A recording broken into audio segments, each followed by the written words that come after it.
Selection committee, you can just have ideas. I mean, fundraising to send money abroad to Haiti or to whoever needed. People that have not been selected, don't you think they sort of feel?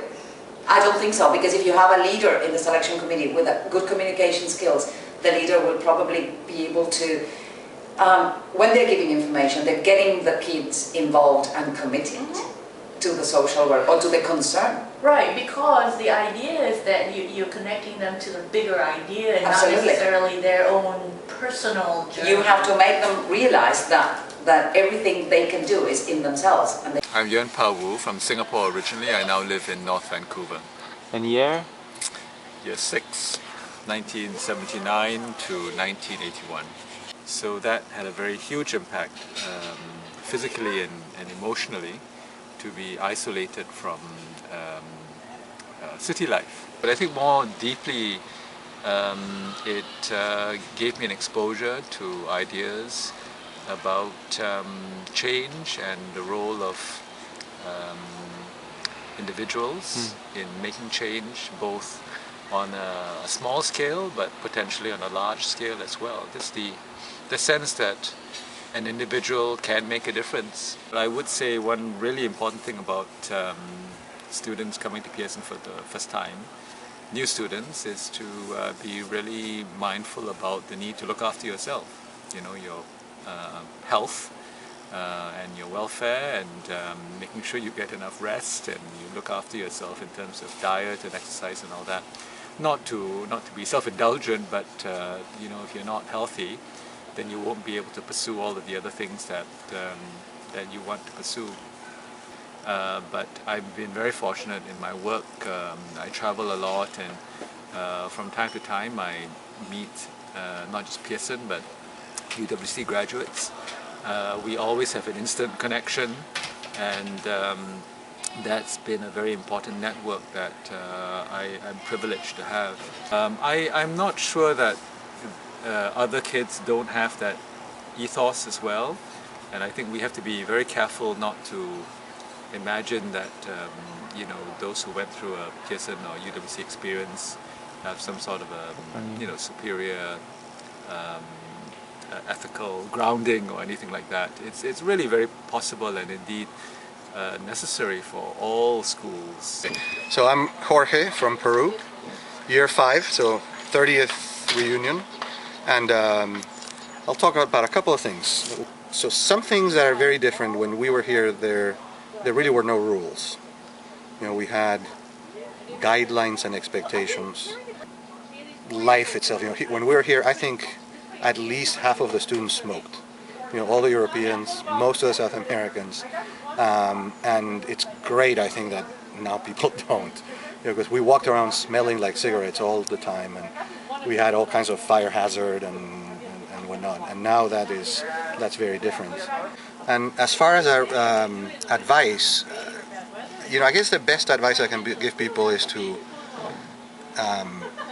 just be themselves. You know, I think that the reason why people are selected is because of their potential, their unique individuality, what they can, you know, flourish to be.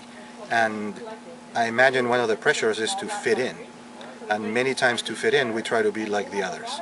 And you all should avoid that. I mean, part of what makes you unique, part of what makes the experience unique is when you can be yourself. So do that in everything that you're trying to do. Don't think that there are rules or images that you need to conform to, because there aren't. Being my Pearson education in the business world has enabled me to, you know, really have a great career, a great life, and you know, I for many years played football, soccer, and, you know, played professionally in the United States, and that was another thing that was great here. You know, we had a fantastic football team with people from all over the world, and we organized it. We played University of Victoria, we played some of the other colleges, and it was a lot of fun. And I don't know if that's still happening or not. So if it is, keep it up. So my name is Carl Murphy. I came to Pearson College in 1978, so I'm year 5, and I'm from Australia. And I remember when I first came to the college, I had lived in Australia all my life, and I had no idea how strong my accent was. And believe me, it was a lot stronger then than it is now. And so I would talk to people, and I would ask them a question, and they would look at me, or they'd nod, or they'd give me an answer that bore no relation to the question I asked. And it took me a long time to realise that it was my accent that was getting in the way. There was a famous story of an Australian who had to go to the medical centre, and they told their roommate, "I'm going down to the infirmary to die." And of course to die means today in Australian, but the poor roommate thought that they were going there to die, and thought they'd never come back. I had the IB and I went to university. They had never heard of the IB. They didn't know what to do with it. They didn't know what to do with me. But for me it taught me a number of really important lessons in life. One was the real importance of balance, and trying to get a balance between study, between work, between service and pleasure and enjoyment, and staying healthy and getting sleep. In Pearson I never got the balance right, and even now I don't think I have, but understanding that there are different parts of your life and you have to try and get some sort of balance between the different parts. And the challenge is to find the things that you have in common with other people, and by being with people, talking to people and listening to people, most of all listening to people, you do get common agreements, you get understanding. And after I finished at Pearson I went to university, and then I worked for the Australian Foreign Ministry for 15 years and spent some time in Indonesia and some time in New Zealand, and was able to use some of those skills to quite good effect, particularly in Indonesia, because our relationship with Indonesia back then was quite tense. And so really trying to understand the Indonesian interest and perception and find common interest was something that I learned at Pearson that I kept with me, I think, for my whole life. And just that ability to sit and talk to people and talk, and really we've spent most of the last 3 or 4 days just talking.